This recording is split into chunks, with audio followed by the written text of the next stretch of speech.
Hello and welcome to another episode of Metal Effort. I'm your host Nehemiah, and today we're going to be talking about this little gem. This was loaned to me by my friend Obi. I have to get it back to him by tomorrow. I think he's heading out to the Naboo system, he said. So I've had my time with it. Now it's time to do a review. This is a prototype. This is his design. He just wanted me to give him some feedback. He did let me post this video publicly. Normally this would just be a stealth review, but we get to see his work and we can give him some tips on what he might do on the next one that he makes. So first, let's do our size comparisons. I've got the PM2 here. I've got the Para 3 here. So you can see it's pretty big. I'd say it's still EDC. You can do that. We'll get into the finer details on what it really takes to do EDC on this thing, but it's still doable, even though it looks a little big compared to those knives. Just for comparison here, we'll also do the Z Hunter, which is about, same size as the PM2, just a little bit smaller. So comparison to a Saber, and then obviously we want to compare it to a light. This is the True Knight TC20. So a little bit more wide than the TC20, but not by much. It's pretty close. I think, obviously longer, but gripping it isn't that different between these two. So next we'll do a weigh-in. Turn this guy on. And just weigh it here. Coming in just over 26 ounces. Not too bad. Not too bad at all. So let's jump right into the dent, the decent, the excellent, the nitpicks, and the terrible of this little gem here. So first thing I like is the handle grooves are pretty comfy. So your hand just wants to fall right into these grooves. It gives you some good purchase. I like it. If you want to use it one hand, you can definitely do that. It doesn't feel like it's going anywhere. Obviously, there's enough room to where you can do a two-hand grip. And then, obviously, if you have one, you could do a three-hand grip. I do want to just point out, if you do the three-hand grip with three hands, this gets a little hot up here. It could be a lot worse, but just be careful with that. Next thing I want to mention is the Kyber crystal that's in this. Obi told me that this Kyber crystal system that he set up for it is especially efficient. Should be about 50 years of use, which is pretty good. I mean, that's probably more time than I have left, so can't complain about that. I have heard of some getting better than that, but not by much. I think that's in the upper echelon of Kyber crystal life, so that's good. Next thing, I like the tint of the Saber. We'll see. I'll turn it on here in a little bit, but it's a cool blue. I like it. Some people go green. Some people try to go off the beaten path with like purple or yellow. I don't know. I'm kind of old school. I like just the Guardian blue. Is classic. It's easy to see in most places without giving you a little bit of eye strain. That's always a possibility, especially with green. I just feel like, I don't know, if you're in like forest areas, it's a little awkward. It blends in a little bit too much, both for you and for your opponent. So next thing I like is the deployment. Some Sabers have really slow deployment, and it's controlled, but ultimately, when push comes to shove, I think a faster deployment is just better.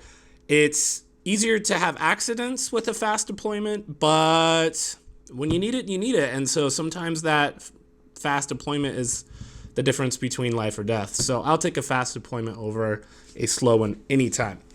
Next, we're going to jump into the excellence. First excellent thing about this is the beam is not only solid, very little jittering in the blade. Sometimes, especially newer Saber makers, can't get like a really smooth, quiet beam. And I think how loud your beam is really important. There's definitely times where you need to be able to, sneak up on somebody and already have it deployed. Again, this has a quick deployment, so it's maybe not that big of a deal, but still, I think the quieter it is, I'll take it. And he's managed to have a solid beam, no sparks, no loud pops, and I think that really contributes to the overall functionality of this particular Saber. So that's good. The next thing, I kind of already mentioned this, but I think it's worth mentioning. It's so well ventilated at the top. A lot of people get this wrong on Sabers, and they don't ventilate it right up here. And sometimes you do want to choke up. Obviously, if you're doing the 3-finger or 3-hand hold, you have to choke up. But most of us have 2 hands or less. So, I prefer to choke up. It just, depending on the fighting style that you're with, it might be different. But usually you can't choke up the whole fight. It will get too hot, but there's enough ventilation that if you're really, need to bear down to get a really good, leverage on a particular, connection, you can really push back and choke up. So I think he really thought that through and did a good job there. Good job. Next, I want to talk about the balance of the blade in general. So, with a 3-hand grip, what that allows you to do is pretty much no matter what your grip is, you can find the right balance point for the amount of pressure that you're putting on the blade in your fights. So I think he really, thought this out. It's very well balanced. I think you could, have a shorter blade and you're kind of married to the balance of that. There's not really much room to play with it. And I think, I don't know, it's kind of a jack of all trades and master of none as far as that goes. But that might fall under personal preference. I think it's great. The balance on this is really, really good.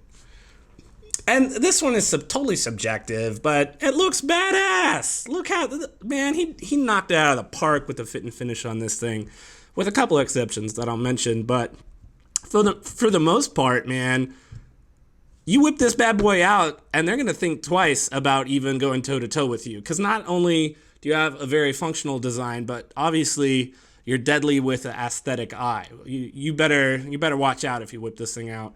You know somebody means business when they take this amount of care and detail into their work. Good job. I really can't wait. If this is his first one, I'm excited to see what he does on the second one. So good job. Now, it doesn't go without some nitpicks, so we'll go into the nitpick area here. First nitpick is, even though this pommel is here for that balance, and it does achieve that, these little blocks here are kind of in the way. I asked Obi about this, and he said that in order to get that battery life he was looking for in the Kyber crystal, he had to have a way to, kind of cool it on the back end, and this was the most efficient way to do it. I mean, you could just get another crystal. I kind of wish that these weren't here. Aesthetically, it does look cool, but it kind of gets in the way sometimes. It almost serves as a guard to not slip off, but this could just be solid, and then it's like not grabbing onto stuff, because when you're carrying this around, this just wants to like hook on everything. It's really frustrating. I don't know. We'll see. He says it works fine for him and it doesn't bother him, but it probably would if I used it.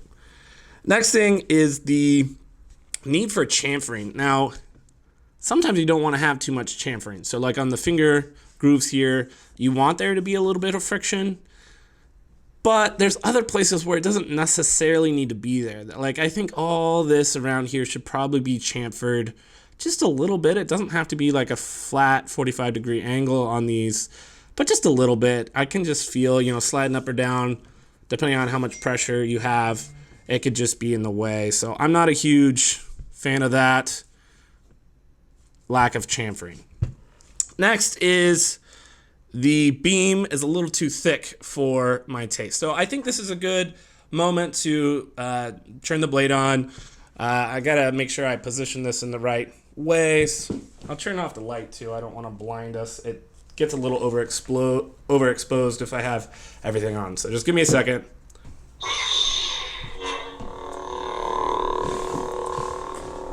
All right, so here's the blade.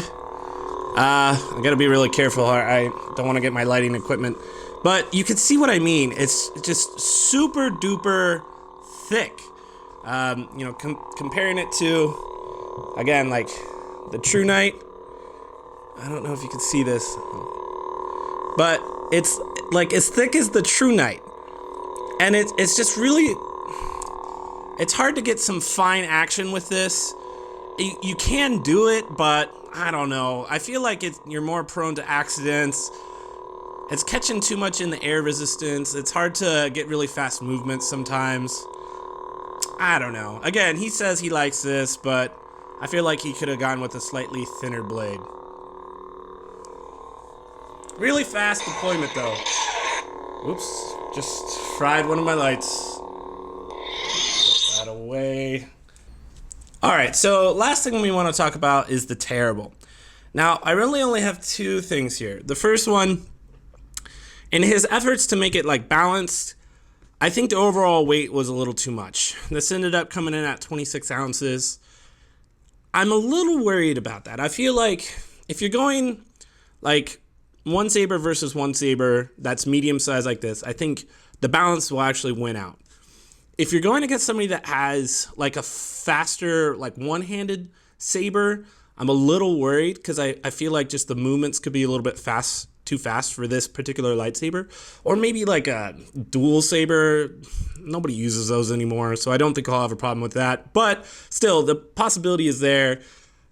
I'd like to see him maybe shrink it down a little bit and see if you could still maintain the balance. Lastly is the clip. So this, you can't EDC this. Obviously, he has to. It's part of his job. But so here's the clip that he made. And so this can just like hook right in. And then this goes on his belt, right? So I can't get it all in shot. But if this is vertical, if you've got it swinging to his right on this hook, it kind of knocks and like gets on everything. And then because there's a button on each side of these, he can't deploy it out of this with one hand.